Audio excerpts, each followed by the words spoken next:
So our objectives are: first is to identify the purpose of our research. Second is to take note of the variables that will be measured. Third is to recognize the different steps that will be taken. Fourth is to specify the scope of our research. Fifth is to examine why we are conducting this research.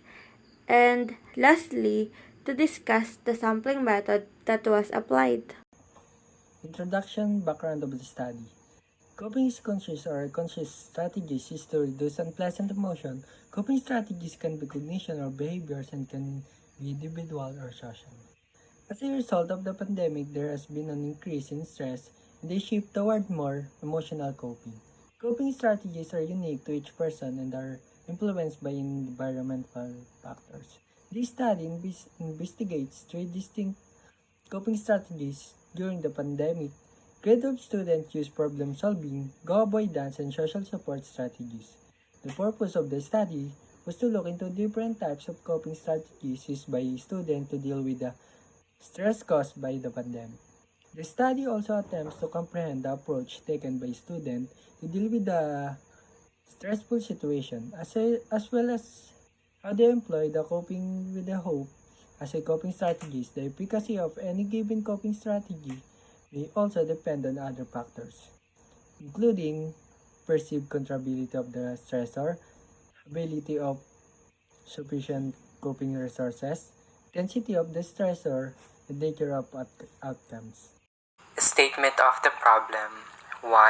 What is the demographic profile of the respondents in terms of age, gender, grade level, social media platform? 2.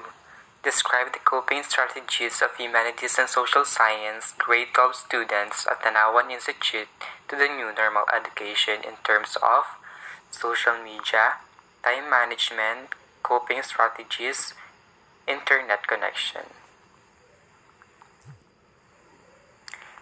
3. Understand the types of coping strategies adopted humanities and social science grade 12 students during a pandemic. 4. Identify the coping strategies and more avoidance of grade 12 students during pandemic. 5. Describe the approach that deal with a stressful situation and how do grade 12 students use coping hope as coping strategy during pandemic. 6. Create a work plan that can improve the strategies of students. The most influential theory of stress and coping was developed by Lazarus and Fachman, 1984, who defined stress as resulting from an imbalance between perceived external or internal demands and the perceived personal and social resources to deal with them. Coping involves spending mental energy in a way that can reduce stress, whether conscious or subconscious. The ultimate goal of all coping mechanisms is to solve a problem and return homeostasis. Coping strategies can be positive or negative depend on whether they increase or reduce mental well-being. Conceptual framework. Input. Effect of new normal education on grade 12 humanities and social sciences student at the Noun Institute. 1. Background knowledge. 2. Vocabulary. 3. Mental health. 4. Critical thinking. The coping of student with the new normal education. The strengths and weaknesses during online or face-to-face classes. Process. Administering of the questionnaires. Statistical of data analysis and interpretation. Output. Make a plan of how the student will cope and surpass to the new normal education. Action plan, intervention plan. The study aims to understand the coping strategies adopted by high school students and will be a source of information for researchers and students. Scope and delimitation. This study is primarily focused on the coping strategies of humanities and social science grade 12 students at the Nawan Institute. Out of 40 students, We gathered 20 respondents. Its primary goal is to identify the strategies they use to adapt to the new normal education. This study considers every aspect of students' responses to their coping strategy skills. Each of the students is given the same questions to answer, and this study focused on the current senior high school student at the Nawan Institute present school year 2021 to 2022. Locally related literature. According to Guibaras and Simanes 2017, a coping technique, sometimes known as coping mechanism, is a method of dealing with stressful or troubling situations. Coping has been scientifically described by Richard Lazarus and Susan Folkman as the total of the cognitive and behavioral effort, which is always changing, aimed at dealing with specific demands, whether internal or external. The third scenes as demanding self-control, confrontation, social support, emotional distancing, escape and avoidance, radical acceptance, positive reparation, and strategic problem solving are the eight emotional functions identified by Lazarus. Foreign and local related literature. According to Gembong Basker's Case Study 2021, the combination of the VUCA world and the rapid development of Industry 4.0 would usher in a new normal for every organization, including but not limited to industries.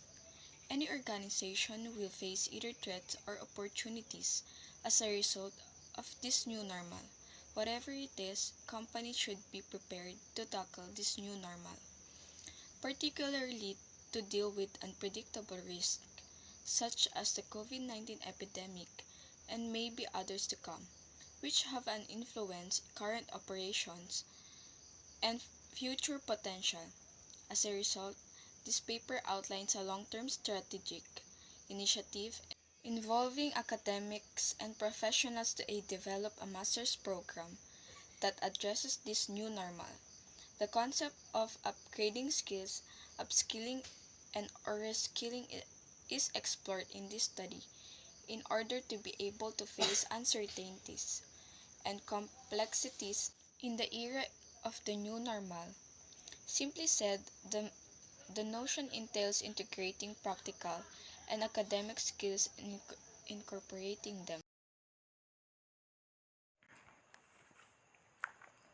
Foreign and local related studies. Foreign related studies. According to Human Behavior, Development, and Society 2021, the epidemic of COVID-19 caused a variety of issues for teachers and students all throughout the world. This study aims to identify the problems and coping methods of self-directed language learners in order to add to the literature on teachers and learners' responses to the epidemic.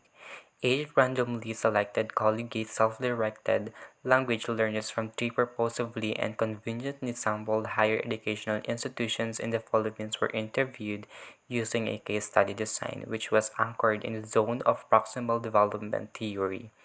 Triangulation included interviews with three teachers and two parents. Self-directed language learners struggle to consult with teachers, have practical challenge and inadequate internet connections, and have family commitment and diversions according to emergency. They learn time management and self-discipline as well as self-reliance and contingency planning to meet these challenges. Furthermore, by utilizing self-directed language learning in the new normal, they achieve self-motivation and academic independence. This indicates that the students has made a positive adjustment to a new manner of studying. Foreign and local related studies. Local related studies. According to Makalisang R. March 2021, coping is defined as a person continually changing efforts, both cognitive and behavioral, to manage external and internal demands that are deemed to be stressful or surpassing a person's resources. It refers to a person's conscious and unconscious efforts in a circumstance to solve difficulties and alleviate stress. Coping. according to the notion, is highly customized and based on a person's personality, characteristic, and perceptual experiences.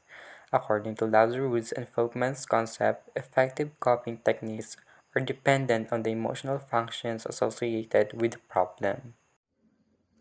Synthesis: the coping strategies of humanities and social sciences grade 12 student to the new normal education at the Tanawan Institute is the subject of this essay, which is a two-pronged attempt to integrate the findings, a review of models and taxonomies of stress coping behaviors and resources, and a meta-analysis of recent experimental and quasi-experimental stress coping studies.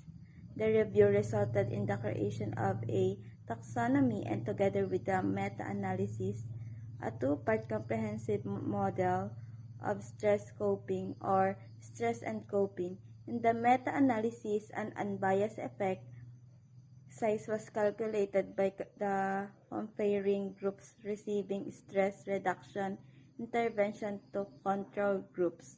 Among the more effective treatments were social skills training, problem solving, cognitive restructuring, and relaxation training.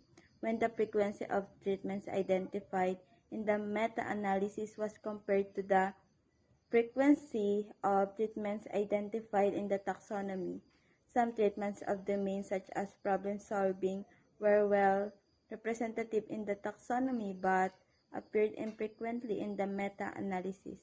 There are implications for stress coping treatment and research.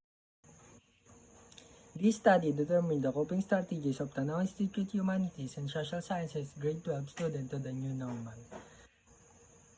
In this study, the descriptive method was used. Descriptive research entails gathering data to test an assumption or response question about the current state of the subject of the study.